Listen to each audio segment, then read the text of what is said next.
കളങ്കാവലി കണ്ടത് ഞാൻ എന്റെ ബർത്ത്ഡേയുടെ ദിവസമാണ്. അപ്പൊ കളങ്കാവലി കണ്ടപ്പോൾ എനിക്ക് ആ മമ്മൂട്ടിയുടെ കഥാപാത്രം, എന്റെ അച്ഛന്റെ കഥാപാത്രം, മീൻസ് എന്റെ ഫാദർ അങ്ങനെയാണ്. നിന്നെ കണ്ടപ്പോഴേ എനിക്ക് തോന്നി നേരെ ചുവയുള്ള തന്തയ്ക്കും തള്ളയ്ക്കും ജനിച്ചല്ലെന്ന്. എന്റെ ഫാദർ കുറെ ഇങ്ങനെ വൾണറബിൾ ആയിട്ടുള്ള പെൺപിള്ളേരെ കണ്ടുപിടിക്കുകയും അവരെ പോയി വീട്ടിൽ പോയി ഇങ്ങനെ ഫേക്ക് ആയിട്ട് പേരുകളൊക്കെ പറഞ്ഞ് കല്യാണം കഴിക്കുകയും അങ്ങനെയൊക്കെ ചെയ്ത ഒരാളാണ്. അത് അങ്ങനെ ഒരു മാരേജിലുണ്ടായ ഒരാളാണ് ഞാൻ. ചുമ്മാതല്ല ഇയാൾ ഇങ്ങനെ ആയിപ്പോയത്. നമസ്കാരം. എന്റെ ഫ്രണ്ടിലുള്ളത് ത്രിതല തൃക്കാവടി വെഞ്ചാമര ത്രിതല പൂക്കാവടി മോള് വന്നിട്ടുണ്ട്. അതൊരു ലോകത്തിലെ വലിയ ഫെമിനിസ്റ്റാണ്. എന്തോ കുത്തി പറയുന്ന പോലെ എനിക്ക് ഫീൽ ചെയ്യുന്നുണ്ട് കേട്ടോ. കുത്തിയില്ലല്ലോ, കുത്താൻ പോണല്ലേ ഉള്ളൂ. നമസ്കാരം. ചേച്ചിയുടെ സ്വയം ഒന്ന് പരിചയപ്പെടുത്താൻ പറ്റുമോ? എന്റെ പേര് ലാക്മി അടക്കലാണ്. ലാക്മി അടക്കൽ.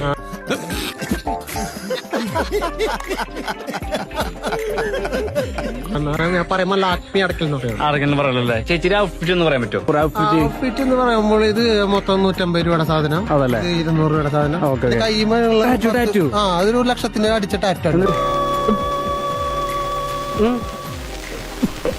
എന്റെ തന്ത എന്ന് പറഞ്ഞ സാധനം ഡബിൾ തന്ത ജനിച്ചോളൂ. ഡബിൾ തന്നെയാണോ? എനിക്ക് തന്നില്ല. പട്ടി അവരെ പല്ലെറിഞ്ഞിട്ട് കാര്യമില്ല.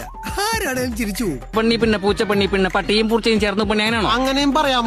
ജന്മയോട് എനിക്ക് ആണുങ്ങളോട് വിരോധമാണ്. തന്തില്ലാത്തോണ്ട് എനിക്ക് ആരെന്നറിയോണ്ട് എനിക്ക് ആണുങ്ങൾ വിരോധമാണ്.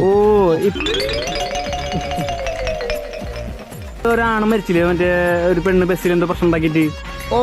മറ്റാള് ദീപക്. അപ്പൊ ചേച്ചി എന്തോ പറഞ്ഞല്ലേ അതിന്? സന്തോഷം, വളരെ സന്തോഷം. വല്ല കാര്യമുണ്ടോ? എന്തിനാണ് ഇങ്ങനെ ഇല്ലാന്ന് നടക്കണേ? ഞാൻ എപ്പോഴും അവളെ കൂട്ടി നിക്കൊള്ളു. അങ്ങനെ. അപ്പൊ ചേച്ചിക്ക് ആണുങ്ങളോട് വിരോധമാണ്? വിരോധമാണ്. എനിക്കതിന് തന്തില്ലല്ലോ, ഞാൻ തന്തില്ലാത്തൊരു പെണ്ണല്ലേ. അതെ. പോയേ കയ്യിന്ന് പോയേ പിന്നെ പോയേ. അപ്പൊ എനിക്ക് തന്തില്ലാത്തതുകൊണ്ട് എനിക്ക് അങ്ങനെ ഉണ്ടായത് പോലെ അറിയില്ല. അപ്പൊ ഞാൻ അതിനെ കുറിച്ച് കുറ്റം പറഞ്ഞു നടക്കും. അതല്ലേ, ആളുകളില്ല എല്ലാരും എനിക്ക് തന്തില്ലാത്തതുകൊണ്ട് ഞാൻ എന്റെ തന്തനെ കുറിച്ച് പടവരറിഞ്ഞിട്ടില്ല. സ്വാഭാവികം. ഇനി നമ്മുടെ പരിധി ഈ നാട്ടി വേവും തോന്നുന്നില്ല. തിരിച്ചറിയുന്ന പലരെയും പലയിടത്തും വെച്ച് കണ്ടുമുട്ടേണ്ടി വരും. തൽക്കാലം ഇത്രയും മതി. വരട്ടെ.